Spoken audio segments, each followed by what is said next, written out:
Hello everyone, আজকে explain করব when life gives you ট্যাঞ্জারিনের এপিসোড 4। আগের এপিসোডে দেখেছিলাম এসুন গোয়ানসিকে রিংটা ফেলে দেওয়ার পর সকালবেলা এসে আবার সেই রিংটা খুঁজতে লাগে, আর সেটা না পেয়ে সেখানে বসেই কান্না করতে লাগে। সিন চেঞ্জ হয়ে 1993 সালের দৃশ্য দেখি, যেখানে গামিয়ং তার আম্মু মানে এসুনকে বলে, আম্মু আপনি এই বংশে কেন বিয়ে করেছেন? এসুন বলে, আমি আমার ফিউচার নিজের ইচ্ছাই চুজ করেছি। গামিয়ং বলে, মানে আপনি এখন পর্যন্ত কখনোই আফসোস করেননি? এসুন বলে, না, আমার কখনোই আফসোস হয়নি। এরপর আবার সিন শিফট হয় পাস্টে, যেখানে গোয়ানসিক জেজু আইল্যান্ড ছেড়ে চলে যাচ্ছিল। এখানে পাস্টের সিন দেখানো হয় যখন গোয়ানসিকের আম্মু এসুনের সাথে দেখা করেছিল। এসুন জিজ্ঞেস করেছিল, সত্যি কি গোয়ানসিক জেজু আইল্যান্ডের টপ স্টুডেন্টের মধ্যে একজন? গোয়ানসিকের আম্মু বলে, সত্যি বলতে সে যদি তোমার পিছে টাইম নষ্ট না করতো এতদিনে গোল্ড মেডেলও পেয়ে যেত। এসুন বলে, কিন্তু সে তো বলেছিল সে শুধু ফ্রি মিল খেতে সেখানে যায়। গোয়ানসিকের আম্মু বলে, পুরুষ মানুষ এমনই, নিজের দায়িত্ব পালন করতে যেয়ে নিজেদের সুখী ভুলে যায়। আর বলে, গোয়ানসিক জেজু আইল্যান্ডে পড়ে থাকলে কখনোই লাইফে ভালো কিছু করতে পারবে না। প্রেজেন্টে গোয়ানসিক এসুনের জন্য ওয়েট করছিল। তখন তার কোচ বলে, তোমার আম্মু তোমায় মেইনল্যান্ডে পাঠাচ্ছে, সেখানে আমরা অনেক প্র্যাকটিস করব, আর দেখে নিও তুমি গোল্ড মেডেল পেয়ে যাবে। গোয়ানসিক জিজ্ঞেস করে, সেই গোল্ড মেডেলটা কি রিয়েল গোল্ড দিয়ে বানানো হয়? কোচ বলে, না। গোয়ানসিক বলে, তাহলে আমি এই মেডেল দিয়ে কি করব? আমি কোনো মেডেল পেতে চাই না, আমি তো এজন্য যাচ্ছি কারণ এসুন চায় আমি এই আইল্যান্ড ছেড়ে চলে যাই। কোচ তার ব্যাগ দিয়ে বলে, এই ব্যাগ দাও আর বাসায় চলে যাও। অন্যদিকে এসুন সাংখিলের সাথে শপিং মলে ছিল, আর কোনো কথা নিয়ে তাদের মধ্যে তর্ক লেগে যায়। সাংখিল এসুনকে টাকার গরম দেখাচ্ছিল। এতে এসুন বলে, আমি টাকার জন্য তোমায় বিয়ে করছি না। সাংখিল জিজ্ঞেস করে, তাহলে তুমি কিসের জন্য বিয়ে করছো? এসুন বলে, কারণ আমার কাছে থাকার মতো জায়গা নেই। এসুন তার ছোটবেলার একটা মেমোরি মনে করে, যেখানে সে তার আম্মু আর তার আম্মুর ফ্রেন্ডসদের সাথে বসেছিল। সে সবাইকে বলছিল, আমি বড় হয়ে 5বার প্রেসিডেন্ট হব। তার আম্মুর ফ্রেন্ডসরা বলে, আমরা তোমার সাথে আছি। সেখানে গোয়ানসিকও বসেছিল। একজন জিজ্ঞেস করে, গোয়ানসিক তুমি বড় হয়ে কি করবে? তখন গোয়ানসিক বলে, আমি বড় হয়ে এসুনের হাজবেন্ড হব। এইসব মনে করে টাইম দেখে বলে, আমি বিয়ে এজন্য করছিলাম কারণ আমার থাকার জায়গা নেই। তুমি আমায় তোমার কাজের মেয়ে হিসেবে রেখে দাও, নয়তো তোমার বাচ্চাদের দেখাশোনা করার মেয়ে হিসেবে রেখে দাও। সাংখিল বলে, আমি কি পাগল নাকি? যদি ওয়াইফি এইসব কাজ ফ্রিতে করে দেয় আমি তোমায় টাকা দিয়ে কেন রাখবো? তখন এসুন জাহাজ ছেড়ে দেওয়ার সাউন্ড শুনতে পায়, আর জাহাজের উদ্দেশ্যে দৌড়াতে লাগে। কিন্তু এতক্ষণে জাহাজ অনেক দূরে চলে গিয়েছে। এসুন কান্না করতে করতে জোরে চিৎকার করে বলছিল, গোয়ানসিক আমায় ছেড়ে যেও না। আর জাহাজে গোয়ানসিকও এসুনের হালকা সাউন্ড শুনতে পায়, আর তাড়াতাড়ি ক্যাপ্টেনকে জাহাজ ঘোরাতে বলে, কিন্তু ক্যাপ্টেন মানা করে দেয়। এসুনের অবস্থা দেখে এসুনের আম্মুর সব ফ্রেন্ডসরাও স্যাড হয়ে যায়। তখন দূর থেকে দেখতে পায় গোয়ানসিক জাহাজ থেকে সমুদ্রে লাফ দিয়েছে, আর সাঁতরিয়ে এসুনের কাছে আসতে লাগে। এটা দেখে সবাই অনেক খুশি হয়ে যায়। গোয়ানসিক এসুনের কাছে এসে তাকে জড়িয়ে ধরে। এখানে গোয়ানসিকের বোন ইয়ংগুক ফানি ফেস বানিয়ে তাদের দেখছিল, আর সেম ভাবে 1993 সালেও সে সেম ফেস বানাচ্ছিল। সে ড্রাঙ্ক হয়ে গামিয়ংকে বলে, তোমায় একটা সিক্রেট কথা বলি, তোমার প্যারেন্টস টিনেজ থাকতেই পালিয়ে গিয়েছিল। এসুন বলে, আমি বাসা থেকে পালাইনি, তোমার আম্মু পালিয়ে এসেছিল। ইয়ংগুক বলে, জানো ওরা বুসান যে শুধুমাত্র 2 দিন স্টে করতে পেরেছিল, আর ওদের বিয়ের 8 মাস পরেই তোমার বার্থ হয়েছিল। তখন গোয়ানসিক এসে ইয়ংগুককে বলছিল, অনেক হয়েছে, এখন নিজের বাসায় যাও। সিন শিফট হয় পাস্টে, যেখানে গোয়ানসিকের কোলে তার মেয়ে গামিয়ংকে দেখি। এসুন তার মেয়েকে কোলে নিয়ে বলে, আমি আর কলেজে যেয়ে কি করব? আমার দুনিয়া তো এখন এই রুমে। এখানে পাস্টের একটা সিন দেখানো হয়। ওই দিন বুসানে গোয়ানসিক যখন সকাল সকাল বাইরে গিয়েছিল, সে ওই গোল্ড শপেই গিয়েছিল। সে শপ ওনারকে তার বার্থডে রিংটা দিয়ে বলে, আমি আমার ওয়াইফের জন্য এর বদলে একটা রিং নিতে চাই।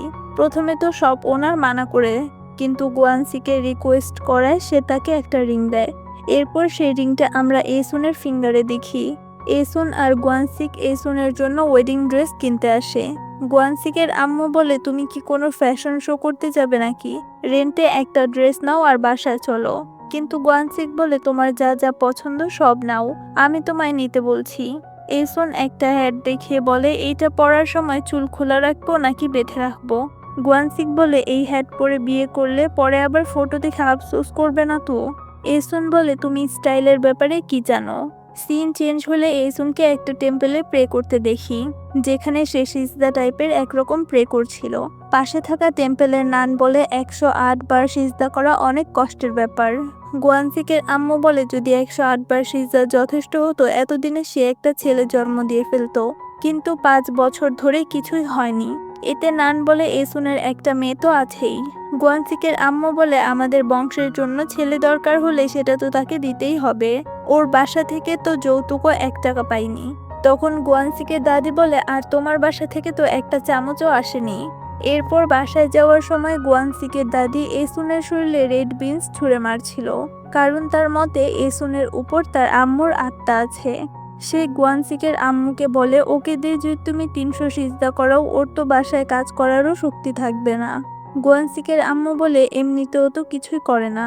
আর এসুনকে বলে তুমি আবার নিজের হাজবেন্ডকে এসব বলতে যেও না, আজ তোমাকে দিয়ে যা যা করিয়েছি। এসুন সেখানে থাকা একটা পাথরের পুতুলের নাকে থাপ্পড় মেরে সেখান থেকে পালাতে লাগে। এতে গুয়ানসিকের আম্মু রেগে যায়। পরের সিনে এসুনকে তার স্টেপ ড্যাডের বাসায় দেখি। সে তার স্টেপ ভাই বোনের জিনিস প্যাক করে দিচ্ছিল, কারণ তারা অন্য কোথাও চলে যাবে। তখন সে তার আম্মুকে ইমেজিন করতে লাগে আর অনেক ইমোশনাল হয়ে যায়। অন্যদিকে এসুনের আম্মুর ফ্রেন্ডদের সাথে গুয়ানসিকের আম্মু আর দাদি সমুদ্র কিনারায় বসেছিল, আর সেখানে গামিয়ংকেও নিয়ে এসেছিল যেন সে ডাইভ হান্টিং শিখতে পারে। একজন বলে তুমি কি এসুনকে জিজ্ঞেস করে গামিয়ংকে নিয়ে এসেছো? গুয়ানসিকের আম্মু বলে এসুনকে কেন জিজ্ঞেস করব, ও কি আমাদের বাড়ির মালকিন নাকি? এসুনের দাদিও বলে গামিয়ং ডাইভ হান্টার হলে এতে প্রবলেম কিসের? একজন বলে যখন আমরা সমুদ্রে নামি আমরা নিজেদের জীবনের জন্য দোয়া করে নিই। এসুনের আম্মু চাইতো না এসুনও তার মতো কাজ করুক, আর এসুনও কখনো চাইবে না তার মেয়ে ডাইভ হান্টারের কাজ করুক। এতে গুয়ানসিকের দাদি রেগে সবাইকে বকাঝকা দিয়ে সেখান থেকে চলে যায়, আর গুয়ানসিকের আম্মুও গামিয়ংকে নিয়ে সেখান থেকে চলে যায়। এইদিকে মিন এসুনকে বলে এখনো আমাদের কাছে 2 সপ্তাহ বাকি আছে এখান থেকে যাওয়ার জন্য। তাছাড়া তুমি তোমার ভাই বোনের জিনিস প্যাক কেন করছো, ওদের হাত নাই নাকি? এসুন বলে তুমি আমার ভাই বোনের উপর অত্যাচার করো না, ওদের পেট ভরে খেতে দিও, নয়তো আমি তোমায় ছাড়বো না।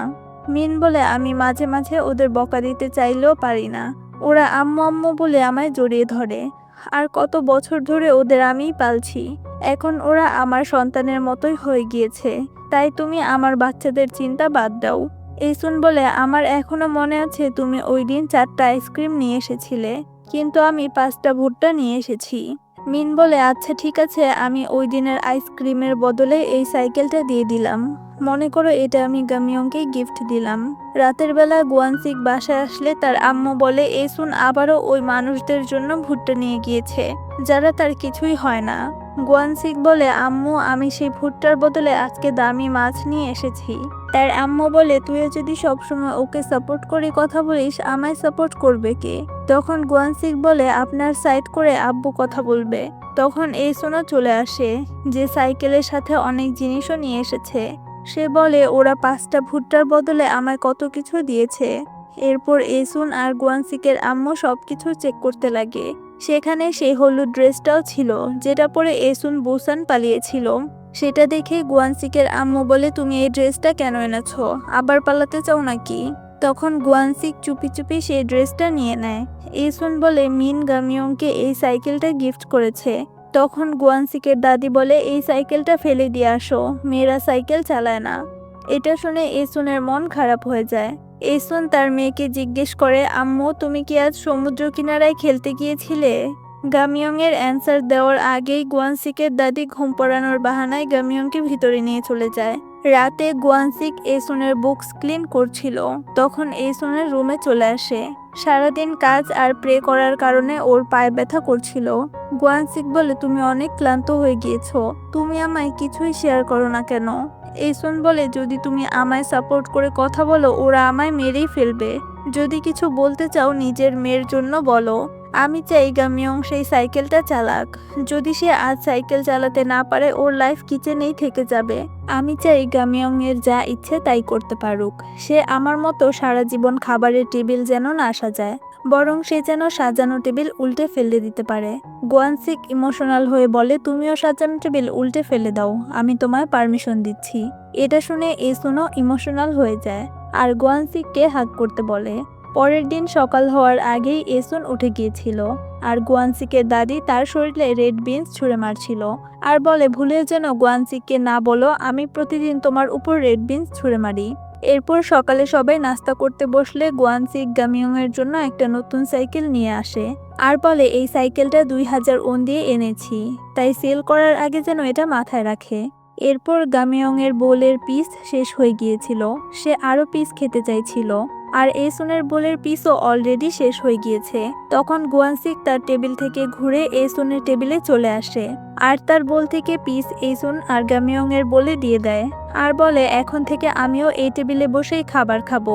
এরপর গোয়ানসিক যখন কাজে যাচ্ছিল এসুন রান্নাঘরে বসে তাকে বাই বলছিল আর গামিয়ং সাইকেল চালাচ্ছে। এরপর 1994 সালের দৃশ্য দেখি, যখন এসুন গামিয়ং এর সাথে দেখা করতে সিউল এসেছিল। সে গামিয়ং এর বাসা গুছিয়ে দিচ্ছিল, তখন সে গামিয়ং এর অনেকগুলো জুতা দেখতে পায় আর জিজ্ঞেস করে, তুমি এতগুলো জুতা দিয়ে কি করবে? কিন্তু গামিয়ং তার রুমে তার বয়ফ্রেন্ডের সাথে কথা বলছিল। সে বলে, তুমি তোমার আম্মুকে হ্যান্ডেল করো, তোমার আম্মু ইনডোর প্ল্যান্ট পছন্দ করে, যেটা আমি না। এরপর তখনের সিন দেখানো হয় যখন গামিয়ং তার বয়ফ্রেন্ড ইয়ংজুনের আম্মুর সাথে মিট করেছিল। ইয়ংজুনের আম্মু বলে, তোমার প্যারেন্টস তো নিশ্চয়ই অনেক হ্যাপি যে তুমি ইয়ংজুনকে ডেট করছো। গামিয়ং বলে, হ্যাঁ তারা হ্যাপি। এতে ইয়ংজুনের আম্মু বলে, হ্যাঁ সবাই হ্যাপি হবে, তাছাড়া আমি শুনেছি তুমি রিসেন্টলি জব পেয়েছো। গামিয়ং বলে, হ্যাঁ আমার সিনিয়র্সরা আমায় অনেক তারিফ করে, সবাই বলে আমি কাজে অনেক ভালো আর অনেক তাড়াতাড়ি প্রমোশনও পেয়ে যাব। ইয়ংজুনের আম্মু বলে, তুমি কি ফিউচারে জব কন্টিনিউ করবে? এতে গামিয়ং বলে, আমি ইয়ংজুনের সাথে আগেই এই ব্যাপারে ক্লিয়ার করে নিয়েছিলাম যে আমি ফিউচারেও জব করব। সে বলে, আবার এমনটা যেন না হয় জব করে তোমার মধ্যে অ্যাটিটিউড চলে আসে, কারণ তোমার হাতে টাকা থাকলে তোমার সেটা শো অফ করতে ইচ্ছে করবে। আসলে গরিব মেয়ের সাথে ডেট করলে সে তার রিচ বয়ফ্রেন্ডের মতো হতে চায়। আচ্ছা তুমি একটু ভেবে বলো, তুমি কি কোম্পানির ম্যানেজার হতে চাও নাকি ফিউচার ভাইস প্রেসিডেন্টের বাসার বউ? ইয়ংজুন আমার সবচেয়ে যোগ্য আর সাকসেসফুল ছেলে, তাই তোমার কি মনে হয় না তোমার বাইরে কাজ না করে ওকে সাপোর্ট করা দরকার? গামিয়ং বলে, আমায় মাফ করবেন, কিন্তু আমিও ইয়ংজুনের মতোই যোগ্য আর বাসায় আমিও সবার বড় সন্তান আর আমি আমার প্যারেন্টসের খেয়াল নিজের টাকায় রাখতে চাই, তাই আমি ম্যানেজার হতে চাই, এরপর সুপারভাইজার, এরপর সিও। আমার মনে হয় না এটা কোনো লজ্জার ব্যাপার। ইয়ংজুনের আম্মু বলে, বাসার সৌন্দর্য বাড়ানোর জন্য মেয়েদের সুন্দর হওয়া আর ইনডোর হওয়া অনেক ইম্পর্ট্যান্ট। এইসব কথা সে তার বয়ফ্রেন্ডকে কলে বলছিল আর শেষে বলে, আমি তোমায় বিয়ে না করলে মরে যাব না। এরপর সে বাইরে আসে আর উইন্ডো খোলা দেখে সেটা বন্ধ করতে লাগে, কিন্তু সেটা কিছুতে আটকে গিয়েছিল যার জন্য বন্ধই হচ্ছিল না। এসুন বলে, তুমি কি তোমার সব স্যালারি জুতা কিনতেই শেষ করে দাও? এই সব কিছুই টাকার নষ্ট। গামিয়ং বলে, টাকার অভাব মানুষকে লোভী বানিয়ে দেয়। ছোট থেকে আমি অভাব দেখেছি, তাই এখন কিছু পছন্দ হলেই সেটা কিনে নেই। এসুন বলে, আমরা তোমার শখ পূরণ করার জন্য নিজেদের শখ বাদ দিয়ে দিয়েছিলাম, আমাদের যা সাধ্য ছিল তার থেকে বেশি আমরা তোমায় দিয়েছি। এতে গামিয়ং চিৎকার করে বলে, মিথ্যা বলা বাদ দেন। এসুন বলে, তোমার অফিসে কি কোনো প্রবলেম হয়েছে? কিছুদিনের ছুটি নিয়ে একটু রেস্ট করে নাও। গামিয়ং বলে, আপনি কখনো অফিসে কাজ করেননি, এর জন্য জানেন না এইভাবে যখন তখন ছুটি দেয় না। এসুন বলে, যদি এতই প্রবলেম হয় তো জব ছেড়ে বিয়ে করে নাও। এতে গামিয়ং রেগে বলে, আপনি চান আমি আপনার মতো লাইফ লিড করি, একটা গরিব ঘরে বিয়ে করে নিই আর টাকার জন্য কষ্ট করি? এসুন বলে, আমার লাইফে কখনোই কষ্ট ছিল না, আমি অনেক হ্যাপি ছিলাম, আমার মতো লাইফ লিড করতে হবে না তোমায়, কিন্তু আমার লাইফ যে অনেক খারাপ ছিল এটা বলো না। সিন শিফট হয় পাস্টে, যেখানে গোয়ানসিক বাসায় যাওয়ার সময় গামিয়ং এর জন্য অনেকগুলা পিস কিনে নিয়ে যায়। এইদিকে এসুন রান্নাঘরে কাজ করছিল, তখন গোয়ানসিকের দাদি বলে, আমার সাথে আসো, গামিয়ং এর জন্য দোয়া করে দাও। এসুন তার সাথে রুমের সামনে আসে আর দেখে তারা গামিয়ংকে ডাইভ হান্টার বানানোর জন্য সব রেডি করে রেখেছে। এসুনের দাদি বলে, পরিবারে একজন ডাইভ হান্টার থাকা উচিত। এইসব শুনে এসুন একদম শক হয়ে যায়, সে রুমে যেয়ে সব কিছু উল্টে ফেলে দেয় আর চিৎকার করে বলে, গামিয়ং আমার মেয়ে, ও কোনো নাজায়েজ বাচ্চা না। সে রেগে গামিয়ং এর হাত ধরে তাকে বাহিরে নিয়ে আসে, তখন গোয়ানসিকের আম্মু তাকে থামাতে লাগে। এসুন বলে আমার আম্মুর লাংস নষ্ট হয়ে গিয়েছিল আর সে মরার আগ পর্যন্ত বলেছিল কখনোই ডাইভ হান্টার বা কাজের মেয়ে না হতে, কিন্তু তবুও আমি কাজের মেয়ে হয়ে গিয়েছি, কিন্তু আমার মেয়ে কখনোই এইসব করবে না। তখন গোয়ানসিকের আম্মু গামিয়ংকে এসুনের হাত থেকে ছাড়ানোর ট্রাই করে, বলে তোর যেখানে ইচ্ছা যা, কিন্তু আমাদের বংশের মেয়েকে নিয়ে যেতে পারবি না। এসুন চিৎকার করে বলে গামিয়ং আমার মেয়ে, যদি আপনার ডাইভ হান্টারের এতই দরকার হয় নিজের মেয়েকে বানান। এতে গোয়ানসিকের আম্মু এসুনের গালে থাপ্পড় মারে আর বলে তোর সাহস কি করে হলো আমার সাথে এইভাবে কথা বলার আর আমার মেয়েকে নিয়ে কথা বলার। গোয়ানসিকের দাদিও তার উপর রেড বিনস ছুঁড়ে মারছিল আর বলছিল আমি তো আগেই বলেছি ওর উপর ওর মায়ের আত্মা আছে। তারা দুইজন মিলে এসুনকে অপমান করছিল। তখন সেখানে গোয়ানসিক আসে আর সব কিছুই দেখতে পায়। গোয়ানসিককে দেখে তার আম্মু বলে গোয়ানসিক দেখ, এই মেয়ে আমার সাথে বেয়াদবি করছে আর বলছে গামিয়ং শুধু তারই মেয়ে।